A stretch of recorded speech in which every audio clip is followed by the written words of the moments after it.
Good morning বন্ধুরা, তোমরা সবাই কেমন আছো? আশা করছি সবাই খুব ভালো আছো। আমিও খুব ভালো আছি। তো একটু ঠান্ডা লেগেছে, খুব ভালো বলবো না, একটু ঠান্ডা লেগেছে, তাই গলার আওয়াজটা এরকম। তো এখন বাজে সকাল 10টা। আমার সকালে উঠে স্নান হয়ে গেছে। আর যেহেতু আজকে মেয়ের স্কুল নেই, পরীক্ষা নেই, সেই জন্য আজকে একটু দেরি করেই উঠেছি। অন্য দিনের তুলনায় আজকে অনেকটা দেরি করে উঠেছি। উঠে আমার স্নান সারা হয়ে গেছে। তো এখন এই যে বাসি বিছানা উঠিয়ে নিচ্ছি। আমার বর কাজে চলে গেছে, আর মেয়েও উঠে গেছে ঘুম থেকে। মেয়ের শরীরটা রাত্রিবেলা খুব খারাপ করেছিল, 2-3 বার উঠেছে, ওর পেটে ব্যথা করে বলছিল। তো সব বাজে বাজে জিনিস খাওয়া দাওয়া করে। পাঁপড় খেয়েছে, তারপরে সন্ধেবেলা কি ফুচকা খেয়েছে। তো সেই জন্য ওর পেটে ব্যথা করছিলো। রাত্রেবেলা 2-3 বার উঠেছে, ঘুম হয়নি ঠিকঠাক করে। তো একটু দেরি করে উঠলো। আর আজকে ডাকাটাকি করিনি। আর পরীক্ষাও নেই, যেহেতু 3 দিন পরীক্ষা নেই, সোমবার পরীক্ষা আছে 2 তারিখ। তো তার জন্য আর বেশি জোর করিনি উঠতে। তো ওর মতো উঠেছে ও। উঠে তারপরে ব্রাশ করতে দিয়ে এসেছি। ব্রাশ করতে দিতে এসে আমি যে বিছানাটা গুছিয়ে নিচ্ছি।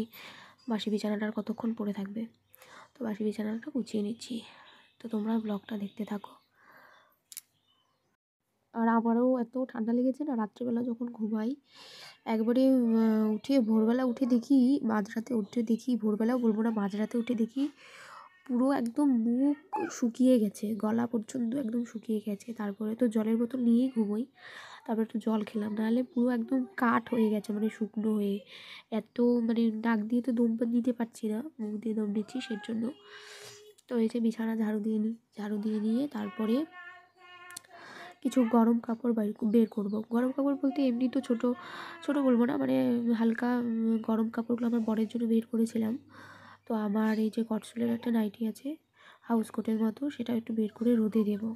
দেখতে পাচ্ছ হাউস কোটটার কী অবস্থা। আর এখানে কিছু রূপোর জিনিস বের করেছি, আজকে একটু বাজারে যাব, রূপোর দোকানে। এই যে মেয়ের চুড়িটা একটু ভেঙে গেছে, আর দুটো চেন আছে, রূপোর চেন, ওগুলো ছিঁড়ে গেছে। তো ওগুলো একটু ঝালাই করে নিয়ে আসবো। আর আমার দুটো পায়ের তোড়া আছে, পায়ের তোড়া দুটো মানে ঢিলে হয়ে গেছে, পায়ের থেকে আপনার থেকে খুলে পড়ে যায়। তো সেই জন্য ভাবছি যে কি করা যায়, দেখি আজকের উপর দোকানে গিয়ে যদি কেটে নিয়ে আসা যায় তাহলে কেটে নিয়ে আসবো। তারপরে যে মেয়ের ভাত হয়ে গেছে, ওকে একটু ভাত খাইয়ে দিই। ওকে সকালবেলাটা ফেনা ভাতটাই খাওয়াই। বন্ধুরা, অনেকক্ষণ পর তোমাদের সামনে আসলাম। এই যে এখন খাচ্ছি ভাত ভাজা। আজকে সকালে আর রুটি খাইনি, আজকে সকালে ভাত ভাজা খেলাম। কই যাবা? মাঠে? ওইদিকে যাবা না কিন্তু, পোকা আছে। হ্যাঁ, এই যে পাটি বিছাই দিছি, এখানে খেলো। তো ওকে মাঠের মধ্যে পাটি বিছিয়ে দিয়েছি, একটু রোদ আসে মাঠে, ও খেলছে। আর আমি যে খেয়ে দিয়ে তারপরে কাজ আছে। আমার ননদ ঘর মুছছে, ও পুজো দেবে আজকে। আমি আজকে পুজো দিতে পারবো না, সকালে আমার স্নান হয়ে গেছে, তোমাদের বলেছি। খেয়ে নিই, তারপরে তোমাদের সাথে দেখা হচ্ছে আবার।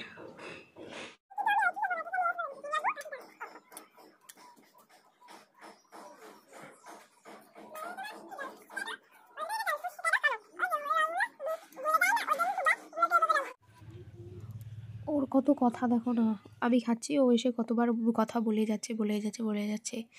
যত নালিশ ওর।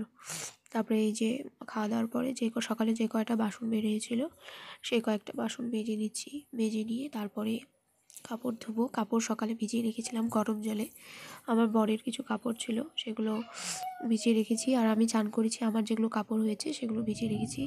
তো একটু না ভিজলে পরে নোংরাটা যায় না, তার জন্য ভিজিয়ে রেখে এই যে এবার বাসনগুলো মেজে একবারে কাপড়গুলো কেচে দেবো। তারপরে গিয়ে দেখি রান্নাঘরে মা আজকে কী রান্না করবে।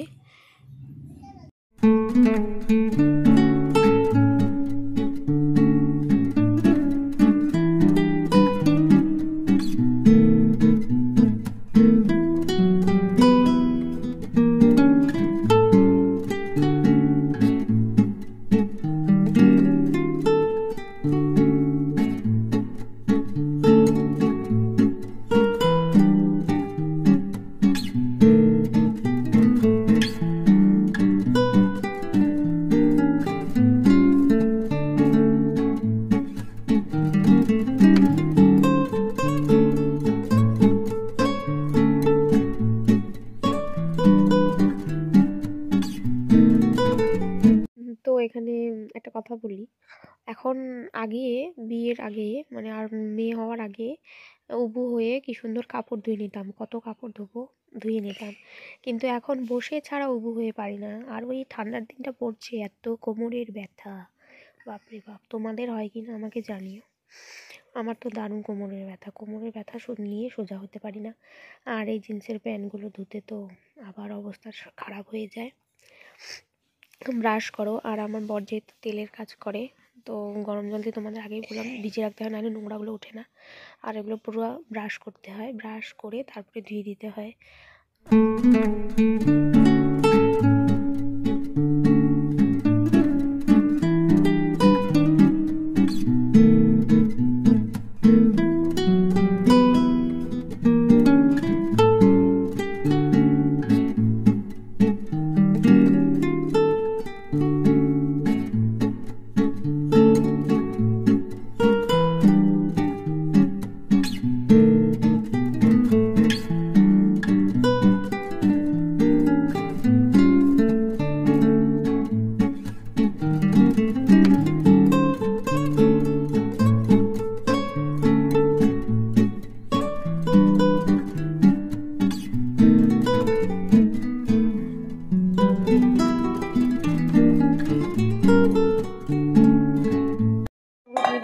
ঘরে কাপড় ধুয়ে দিছি একবারে। আর এখানে 2 রকমের মাছ আছে, একটা হচ্ছে এটা রুই মাছ, এটা খোকা ইলিশ মাছ। আজকে শুধু একটাই রুই মাছটাই হবে, খোকা ইলিশ আর আজকে হবে না। তো এখানে মাকে বললাম যে আজকে রুই মাছটাই করি, খোকা ইলিশটা করবো না, রুই মাছটাই করি। আর আমি যেহেতু বাড়িতে আছি আজকে, আর মার শরীরটাও ভালো নেই, তাই ভাবলাম যে আমি রান্নাটা করে নিই। আর এখানে আমার শাশুড়িকে গুনে গুনে দেখাচ্ছিলাম আমরা 6 জন লোক কয়টা মাছের পিস নেবো আর কি, তারপরে গুনে গুনে দেখাচ্ছিলাম। আর আমরা 6 জন লোক, আর আমার ভাসুর মাঝে মধ্যে খেতে আসে, তো সেই জন্য তো মাছটা এখানে নুন হলুদ দিয়ে মাখিয়ে নিচ্ছি। আর কড়াই তেল বসিয়ে দিয়েছি গরম করার জন্য। তো মাছগুলো ভেজে নেব, আর রুই মাছ দিয়ে আলু দিয়ে সর্ষে বাটা ঝোল করব। আমার শাশুড়ি বললো যে মশলাটা আমি বেটে দিচ্ছি। তো আমরা ঠিক আছে, তুমি মশলাটা বেটে দাও, আর আমি মাছগুলো ভেজে তরকারিটা বসিয়ে দিচ্ছি। তো আমার এখানে নুন মাখানো হয়ে গেছে, তো মাছগুলো এক এক করে ছেড়ে দেবো। মাছগুলো ভেজে নেব এক এক করে সব।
আমি জন্য ডাল ভিজিয়েছি, আজকে মুসুর ডালের বড়া করবো।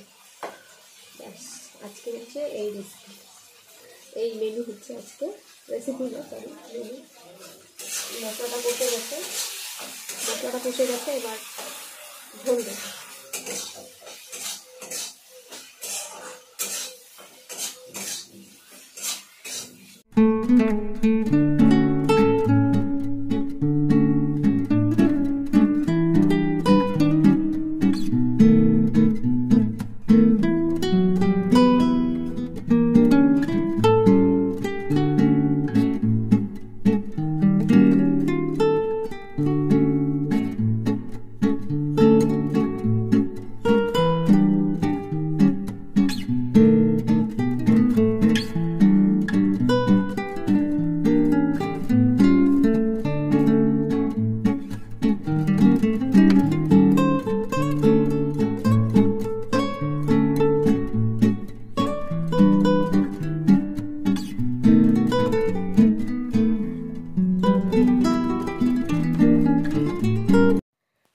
তো আমার মাছের ঝোল হয়ে গেছে, একদম রেডি, দেখতে পাচ্ছ কালারটা কি সুন্দর হয়েছে, আর খেতেও দারুণ ভালো হয়েছে।